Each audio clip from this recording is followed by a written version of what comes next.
Right. Hey, y'all, what's happening? How you doing? We're 3 Days Grace. Thanks for being here and checking us out. Well, we got a question. First thing, we got a question coming in from Frank. And Frank asked, what inspired the song Chalk Outline? And actually, we all kind of wrote Chalk Outline together, and it's a song, you know, that... it's a song about feeling like you've been sort of tossed aside and thrown sort of to the wayside and by the closest people around you. So it's a song about feeling like you've been betrayed and kind of let down. And that's what that song's about, really. So, yeah, hopefully that answers that question for you. And, let's see here. Green Dude, 14. That's quite the handle. What did you guys want to become before you guys started a band? This goes to the 4 of you band. Okay. Katie wants to know if she could have a hug. Sure. Yep.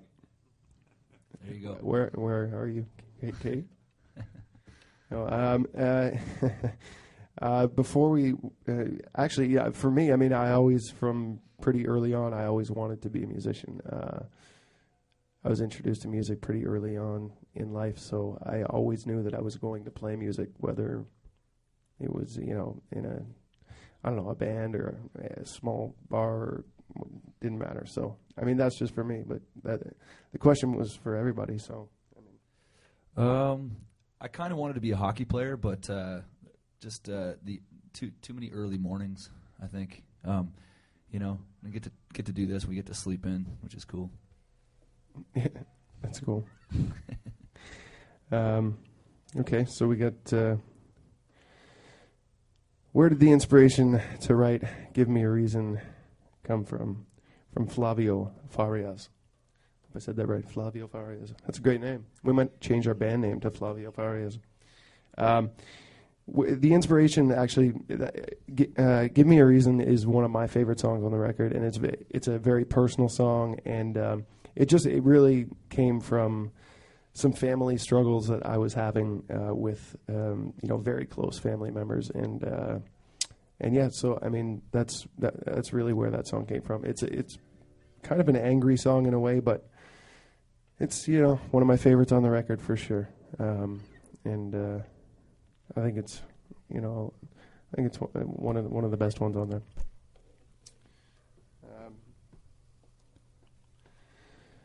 there. What other bands have we been listening to lately? From Zeneb. Anyone? Deftones, 9 Inch Nails, Lana Del Rey a little bit. It's a pretty good record. Yeah. Just to name a few. We listen to everything, really. We're always listening to different stuff. So, yeah. What are you listening to right now, Danny? Muse, this new album is pretty good. Muse, the second one. Yeah, well, we should introduce Danny. Danny right here is... we found Danny on Craigslist, and he is a great piano player, a great singer, and... Thanks, man. Yeah. No problem.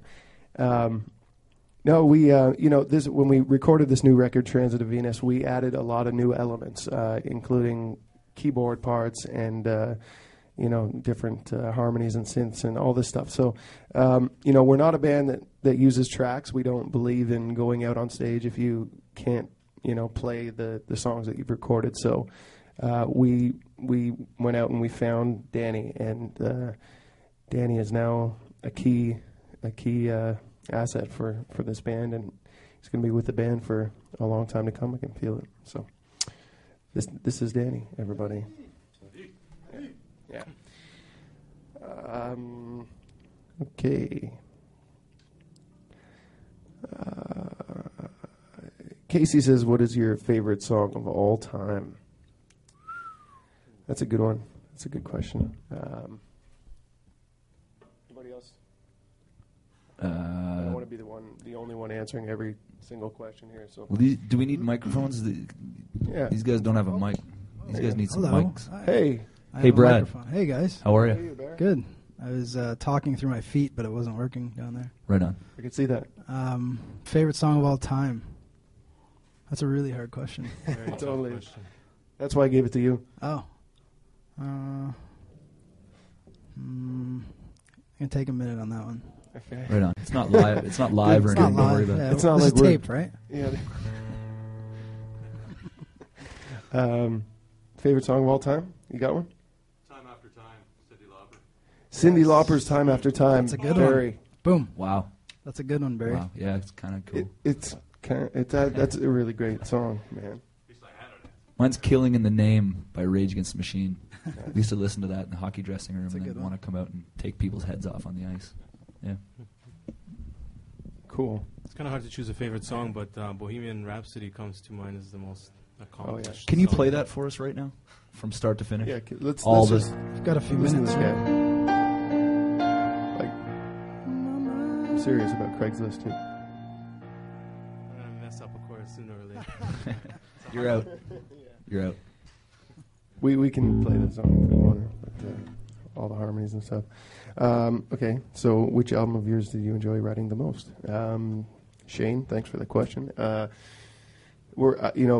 think I can speak for all of us when I say I think we enjoyed writing this new record the most, only because it was a completely different experience for us. We went into the studio sort of not unprepared, but we had songs that weren't done, completely done. You know, we had songs that were half done, quarter of the way done. You know, just songs that were, you know, that weren't even written, that we wrote in the studio that ended up being on the record. We spent about 4 months really in the studio this time writing and recording. So, you know, on all the other previous records, we would only spend a month recording. We just finish the songs first and then get them done. But this that was the biggest thing about this record, was that we spent a lot of time in the studio actually writing and recording. So, you know, so there you go. So for I think for all of us, this new record was Yeah, definitely.